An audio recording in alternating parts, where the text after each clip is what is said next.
Notre secours est le nom du Seigneur. qui a fait le ciel et la terre. Au nom du Père et du Fils et du Saint-Esprit. Amen. Seigneur Dieu Tout-Puissant, sois béni pour ta présence en ce lieu. Sois béni pour ton amour qui remplit le cœur de l'homme. Nous te disons merci pour notre présence à cette rencontre. Nous te demandons de nous remplir de ton esprit afin que nous puissions mieux t'écouter, te suivre pour ta plus grande gloire, le bien des âmes et notre propre sanctification. Ô Marie conçue sans péché, Priez pour nous qui avons recours à vous. au nom du Père et du Fils et du Saint-Esprit. Le thème qui nous réunit cet après-midi est intitulé « La décision de s'engager dans le mariage. Les éléments de discernement à prendre en compte ». Bien-aimés du Seigneur, la relation conjugale suppose un plus grand engagement car elle situe les attentes des époux à un niveau plus élevé que la simple vie en commun. Et elle favorise l'effort dans la recherche d'une plus grande stabilité.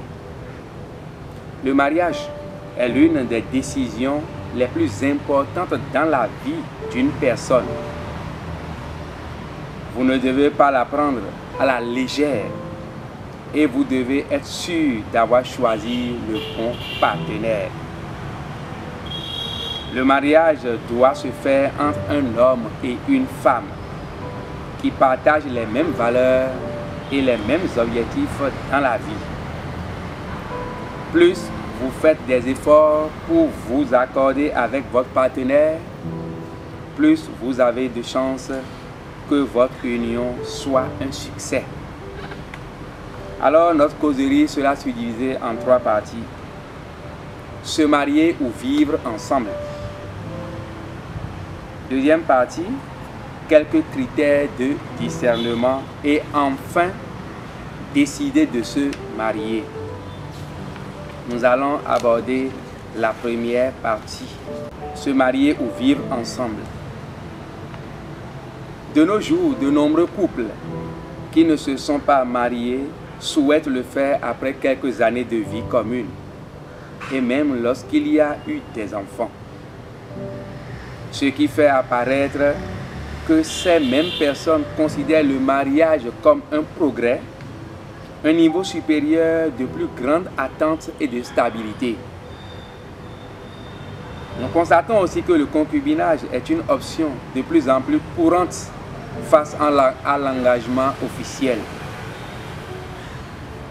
Or, le mariage harmonieux est bénéfique pour les époux. Alors, il nous faut bien connaître ce que c'est que le mariage. Le mariage est une institution présente dans toutes les cultures.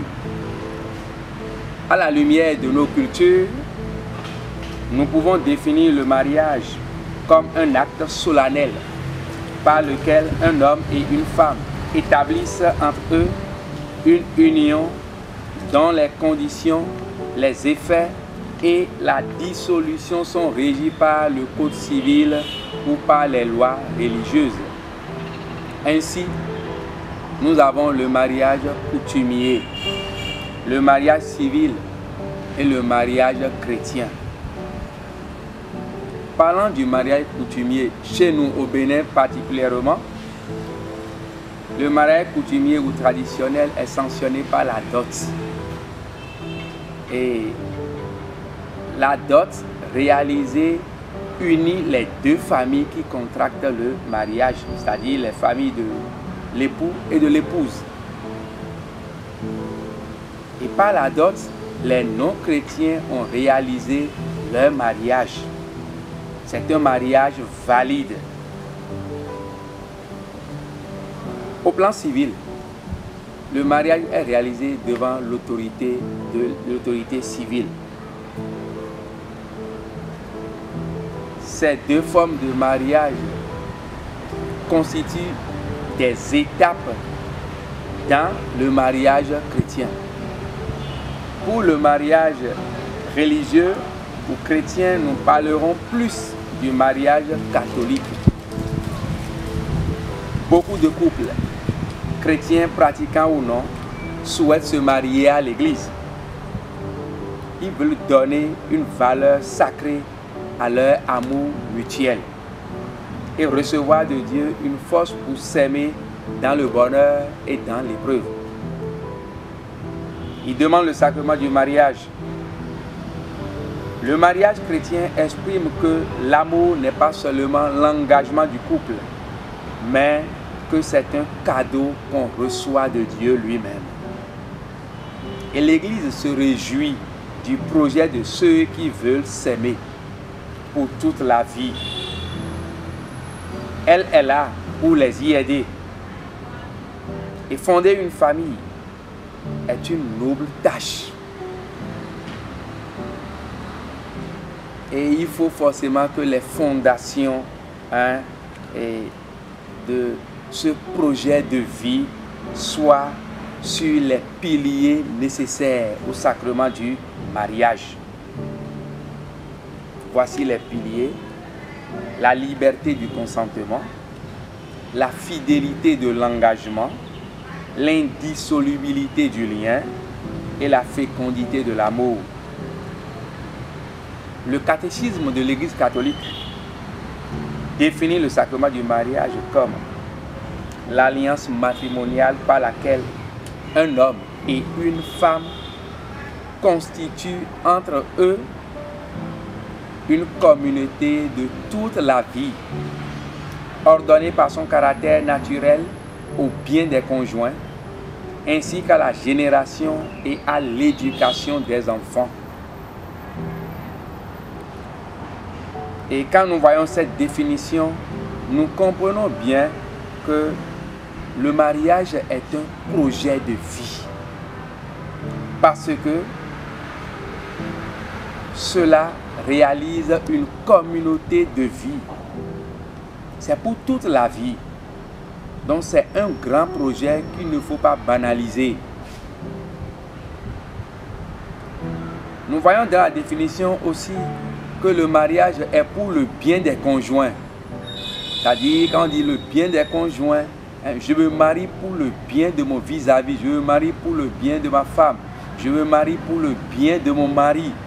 C'est-à-dire, on ne se marie pas pour désirer son plaisir ou pour désirer son bien, mais c'est pour le bien de l'autre. Le bien de l'autre. Et quand on se marie, on s'ouvre à la vie. Et Dieu, qui est l'auteur de vie, quand il nous donne des enfants, nous sommes appelés à les recevoir, les accueillir et à les garder pour Dieu, d'où l'éducation des enfants. Alors nous comprenons que le mariage n'est ni un jeu d'enfant, ni un passe-temps. C'est un grand projet de toute la vie. Mariage comme projet de vie, bien-aimé du Seigneur. Le mariage est communion d'un homme et d'une femme. Le projet est bien de former une communauté de vie et non une fusion passionnelle. Et cet amour n'est possible que dans le respect de la liberté de chacun, l'accueil et l'écoute de l'autre. Cela nécessite une bonne préparation. Et se préparer au mariage, c'est prendre le temps de découvrir l'autre. Découvrir l'autre, je pèse bien ces mots. Prendre son temps pour découvrir l'autre. Le découvrir avec ses désirs propres, son mode de fonctionnement, sa psychologie. C'est aussi accueillir son histoire, sa famille et son éducation. Et là, c'est capital pour tout homme qui s'engage, qui veut s'engager dans la symphonie du mariage. C'est apprendre à l'écouter, à communiquer avec lui, à le respecter. Et nous voyons bien que le temps à donner pour la préparation doit être un temps suffisamment acceptable. Un temps un peu long pour pouvoir mieux se préparer à la vie à deux. Parce que quelqu'un dit, le mariage est une longue marche. Malheureusement, beaucoup de gens s'arrêtent en chemin avant d'avoir perçu et vécu le bonheur où celui-ci est censé les conduire. Donc nous comprenons que le mariage est un long chemin à emprunter, mais beaucoup s'arrêtent en chemin. Beaucoup s'arrêtent en chemin parce qu'ils sont pressés. Ils sont pressés. Or, pour s'engager dans la vie à deux, il faut prendre le temps. Il faut prendre le temps d'analyser, de bien voir, Comme le dit l'autre, l'amour rend aveugle, mais le mariage rend la vue. Quand on se laisse dans l'amour qui rend aveugle, dans l'amour aveugle, on va se précipiter et tomber dans le mariage ou dans la vie à deux, ce qui est très grave. On ne doit pas tomber dans le mariage. On entre dans le mariage, dans la vie à deux, par une bonne préparation. Car le mariage est une vocation. Une vocation. Et c'est le pape François qui le dit bien. Il dit, le mariage est une vocation en tant qu'il constitue une réponse à l'appel spécifique à vivre l'amour conjugal comme signe imparfait de l'amour entre le Christ et l'Église. Par conséquent, la décision de se marier et de fonder une famille doit être le fruit d'un discernement vocationnel. Fin de citation. Donc, à écouter le pape François, il nous invite pour pouvoir répondre à cet appel qu'est le mariage. Il faut forcément aller au discernement. Discernement vocationnel. C'est pour cela qu'au petit 2, dans notre deuxième partie, nous allons parler de quelques critères du discernement. Quelques critères du discernement, bien discerner sa vocation au mariage. On ne se marie pas parce que tout le monde le fait ou parce qu'on ne peut pas se passer d'homme ou de femme. On se marie parce qu'on a fait cette option. C'est-à-dire, on a reçu l'appel, on a décidé de se marier. Vous savez, bien-aimés du Seigneur, trouver une femme ou un homme avec qui construire toute sa vie et avoir des enfants est plus important et plus difficile que trouver du travail. Donc, le discernement est obligatoire pour aller au mariage. Écoutons Saint Paul qui nous parle dans sa première lettre aux Thessaloniciens. Il dit, vérifiez tout. Ce qui est bon, retenez-le. C'est capital. Pour se marier, il faut tout vérifier et retenir ce qui est bon. Et quand ce qui est bon vous convainc, vous pouvez aller au mariage. Vous pouvez aller au mariage. L'art du discernement est de repérer ce qui se joue en profondeur dans ce mouvement de surface. Et cela peut nous éviter de prendre des mirages pour la réalité. Quand nous ne discernons pas, nous allons prendre les illusions à la place de la réalité, de ce qui est vrai. Cela mais aussi de prendre des craintes superficielles pour des obstacles insurmontables. Et nous allons voir cela bientôt quand on va commencer le temps, quand on va entamer la troisième partie. Nous allons voir cela avec Jacob. Le discernement indique le processus qui conduit à prendre des décisions importantes. Il correspond à la dynamique spirituelle grâce à laquelle une personne, un groupe ou une communauté cherche à reconnaître et à accueillir la volonté de Dieu dans le concret de sa situation. En tant que disponibilité pour reconnaître la voix de l'Esprit et accueillir son appel, le discernement est une dimension essentielle du style de vie de Jésus lui-même. Une attitude de fond bien plus qu'un acte ponctuel. Tout le temps dans la vie de Jésus, il est dans le discernement. Pour faire quoi que ce soit, Jésus discerne d'abord. Et nous comprenons cela aussi avec le texte qui nous retrace le choix des 12. Avant le choix des 12, Jésus est allé à la montagne, prier toute la nuit, nous dit l'Écriture sainte. Cela signifie que Jésus a pris le temps de discerner, c'est-à-dire ceux sur qui il doit porter son choix pour être avec lui. Alors le discernement, comme le pape François nous le dit, le discernement spirituel se présente donc comme le travail sincère de la conscience dans sa volonté de connaître le bien réalisable, à partir duquel il devient possible de prendre des décisions responsables, en mettant en œuvre de manière adéquate la raison pratique et en se laissant éclairer par la relation personnelle avec Jésus, notre Seigneur. Pour mieux discerner, il faut donner suffisamment du temps. Suffisamment du temps. Et prendre suffisamment du temps, c'est-à-dire pour pouvoir mieux connaître l'autre, mieux connaître celui avec qui nous voulons nous engager pour la vie. S'assurer qu'il s'agit d'un amour véritable qui peut conduire au mariage et durer toute la vie. Un amour qui peut durer. Aujourd'hui, nous voyons la fois passée, on me narrait que une fille de 14 ans est allée voir la maman, la mère d'un jeune garçon. Ils sont tous des élèves.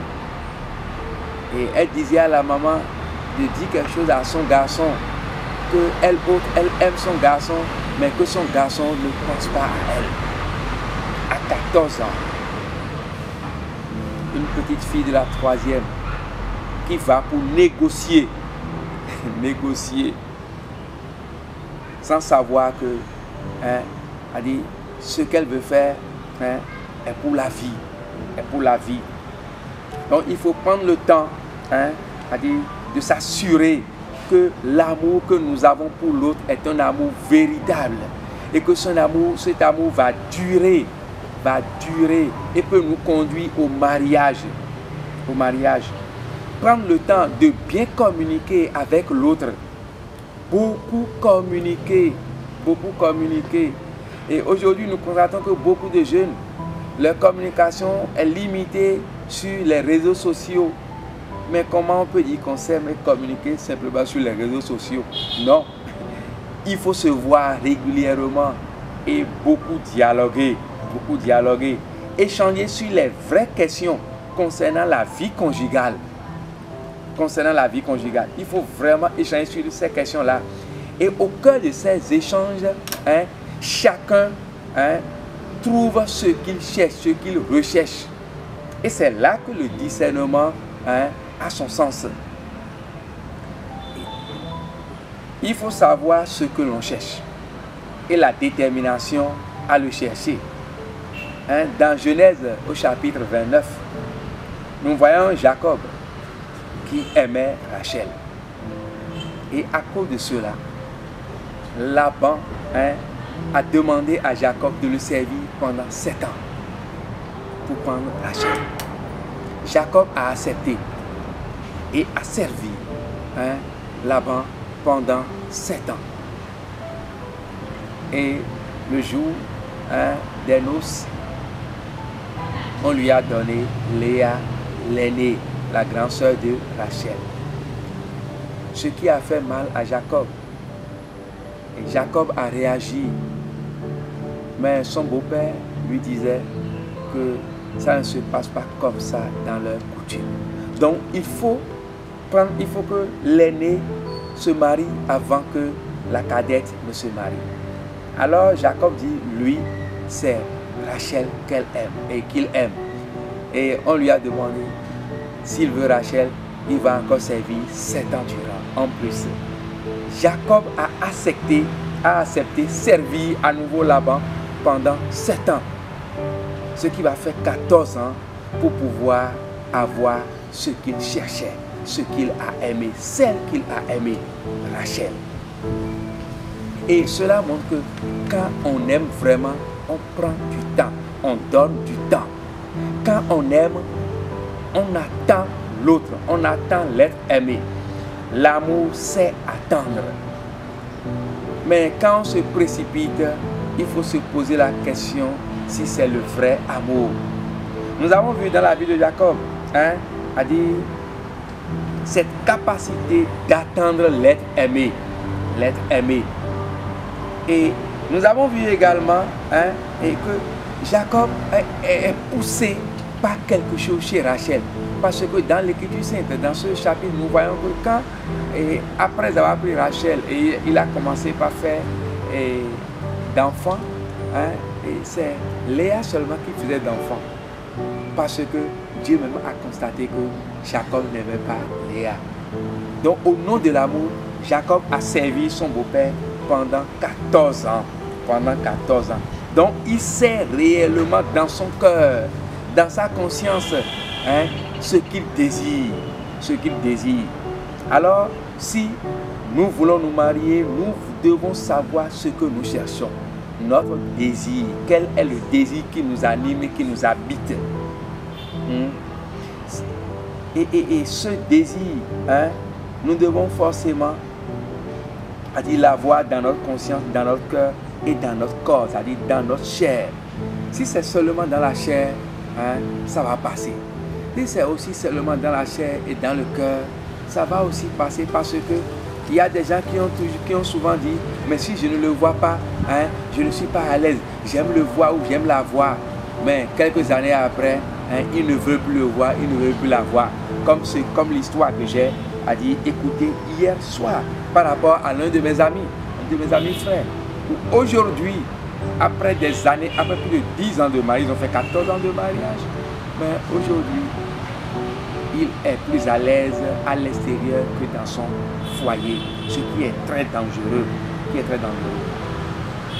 Donc nous avons intérêt à rechercher notre désir dans les trois compartiments dont je suis en train de parler, la chair, le cœur et la conscience. Nous devons chercher à savoir si tous deux nous sommes vrais dans notre marche. Oui, chercher à se poser la question, est-ce que moi-même je suis vrai dans la marche que nous sommes en train de mener? Est-ce que l'autre aussi est vrai? Si nous deux nous sommes vrais dans notre marche, cela nous conduira loin. Si nous ne sommes pas vrais, c'est que nous basons notre mariage sur du faux, sur du mensonge, sur l'hypocrisie. Et cela ne va pas nous avantager. Nous devons chercher à savoir aussi notre niveau de la crainte du Seigneur. Nous deux, nous devons avoir la crainte du Seigneur.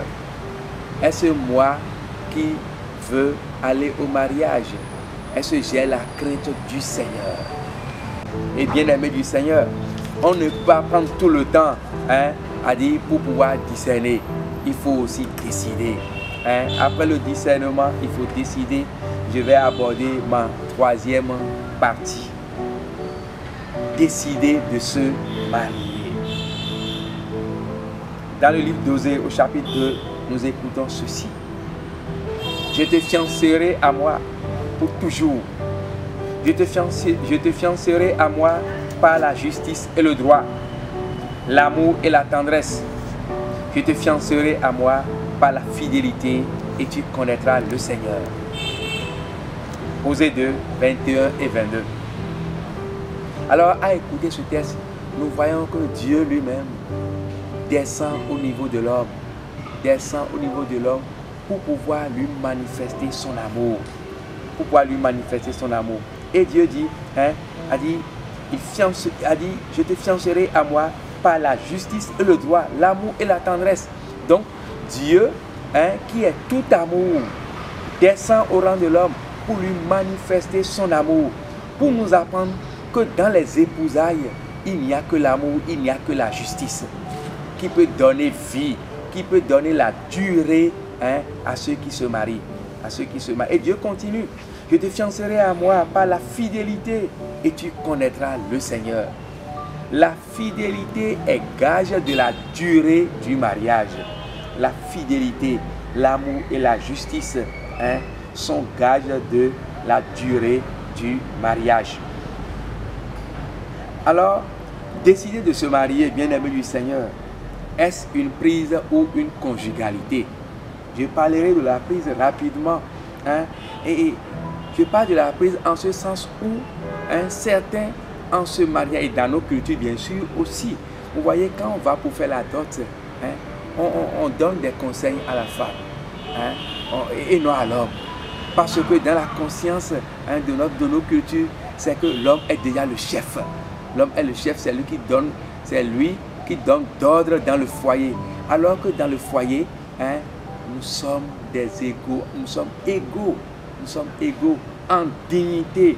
Nous sommes tous des êtres humains créés à l'image et à la ressemblance de Dieu. Alors, cela amène certains à chosifier la femme, à prendre la femme comme une chose. À dire quelqu'un qui est là, lui, elle est là pour répondre simplement à dire aux ordres que nous donnons.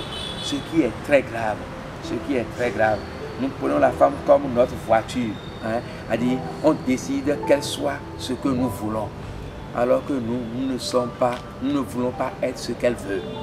Ce qui est très grave. Et ce qui est différent de la conjugalité. Et la conjugalité qui caractérise essentiellement le mariage s'exprime suivant la structure du don. Don d'une personne s'essuyer à une autre personne avec acceptation de cette autre personne de sexe différent, comme si c'était son propre corps. Voilà la conjugalité. Et pour les catholiques plus précisément, la conjugalité possède des aspects très spécifiques qui sont liés au sacrement du mariage, avec tout ce qu'il implique. La foi, l'indissolubilité, la piété, le concept chrétien de l'amour, charité, etc. Donc la conjugalité nécessite l'égalité, l'égalité des époux. Quand on se marie, c'est pour le bonheur. C'est pour le bonheur. Le pape François disait dans Amoris Laetitia, on ne se marie pas pour être moins heureux, bien-aimé du Seigneur. Quand on se marie, c'est pour être de plus en plus heureux. C'est pour que la joie augmente, c'est pour que la paix augmente, l'épanouissement grandisse. On se marie pour le bonheur de l'autre. Quand on se marie, c'est pour réaliser le bonheur de l'autre, de sa femme ou de son mari. Si ce n'est pas pour le bonheur de l'autre, alors mieux vaut ne pas aller au mariage. Quand on va au mariage, c'est pour aimer. Et le pape Benoît XVI nous dit, dans sa lettre encyclique sur la charité, il dit, aimer, c'est prendre soin de l'être aimé jusqu'au sacrifice. Oui, prendre soin de l'être aimé, c'est tout faire pour que l'autre trouve le bonheur. Alors chacun doit se demander s'il est prêt pour le bonheur de l'autre. S'il est prêt pour réaliser le bonheur de l'autre en tout, œuvrer pour son bonheur. Et cela est un engagement de tous les deux, des deux qui veulent aller au mariage. C'est un engagement pour le bonheur du couple. Seul Dieu peut nous y aider. Pour conclure, bien-aimés du Seigneur, le mariage doit être un lien permanent. L'une des décisions les plus importantes de notre vie. Cela vaut la peine de jeter un coup d'œil à des questions et de se demander si l'on se sent confiant ou s'il y a des signes précurseurs montrant qu'il vaudrait mieux ralentir et réfléchir. Le mariage est un don de soi total, mais il faut avoir les yeux grands ouverts au moment de se lancer dans l'aventure du mariage. Paix et joie du Christ.